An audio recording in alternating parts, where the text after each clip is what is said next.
let's take a look at 5 steps to financial independence. Financial independence can be achieved in roughly 5 steps. Fair warning, they're not easy steps. So if you're looking for a video on how to work only 4 hours or some secret strategy to earn, quote unquote, passive income, this video may not be for you. Everyone else that has a realistic expectation how to be financially independent should watch, however. The steps are probably not what you're thinking.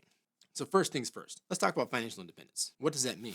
I mean, you wouldn't expect to get to somewhere on a Google Maps if you didn't even know where you were trying to go, would you? By that same token, you can't expect to be financially independent without knowing what it truly means. And as with many things, there are many different interpretations of what financial independence means. On the YouTubes, there are 3 common definitions. Having enough savings and investment to cover living expenses indefinitely. This is definitely the most classic definition of financial independence. It means accumulating enough assets and investments that can generate income or can be withdrawn to cover all living expenses without the need to work for money. This concept is central to the FIRE, or financial independence and retire early movement, where individuals aim to save and invest aggressively to achieve financial independence at a relatively young age. But another definition of being financially independent is being debt-free. For many, financial independence means being free from debt, including mortgages, student loans, credit card debt, and any other personal liabilities. The ability to live without the burden of debt payments is seen as a key aspect of financial independence, providing more freedom to make choices that aren't driven by the need to pay off loans. I'm also a fan of that mode of thinking, with a caveat that I'll explain in a bit. Having a sustainable lifestyle with passive or residual income is another way that people view financial independence. You see, some people view financial independence as having a steady flow of passive or residual income that allows them to sustain their desired lifestyle without actively working. This could come from rental properties, dividends from investments, royalties, or a business that generates income with minimal active involvement. This, to me, is the ultimate answer,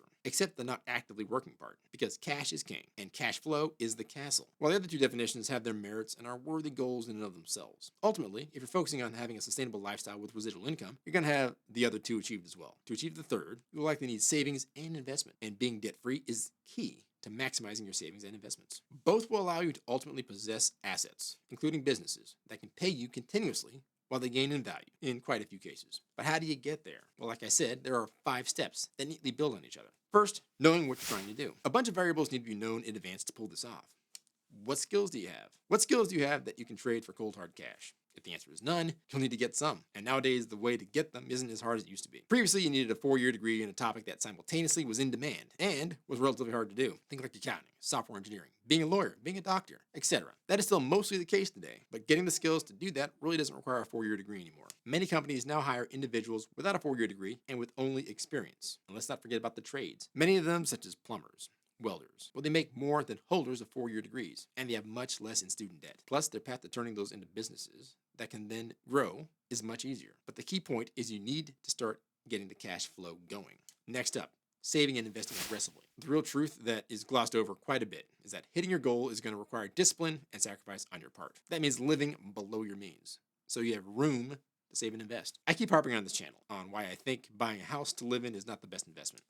I say that because oftentimes it's more expensive than living in an apartment that maybe is not that great. Plus, the interest payments over time crowd out the amount that you could be investing in other assets. And that's important to me because while I make pretty good money, I mean, I'm not like a famous influencer or anything like that, but I make enough that some would consider life-changing. I simultaneously live well below my means to ensure that the difference is being saved and reinvested in assets. Speaking of which, the next step is investing in income-generating assets. Putting your savings into assets that can generate a steady stream of income. Think of things like real estate. I know I just said that I don't think buying a house to live in is a great investment, but homes that you can rent out are. I'm a fan of the Grant Cardone philosophy of rent out what you own and rent where you live. Generate the income first, then you can live somewhere nice. And rental properties can provide pretty good regular rental income. Consider long-term residential rentals, vacation rentals, commercial real estate. Maybe not commercial real estate. And by the way, rental income is by no way passive income. Just saying. Dividend-paying stocks or funds. Dividend-paying stocks are typically less sexy, and typically they are not growth stocks, but they do pay regularly. Then there are bonds. Government or corporate bonds can provide steady interest income. Next up, you want to create or acquire a passive business venture. Now, you want to make sure you have a diversified investment mix. At some point, you're going to need to look for opportunities to create or buy into a business that don't require daily involvement. This could be an online business, a stake in a small business, or a silent partnership. Additionally,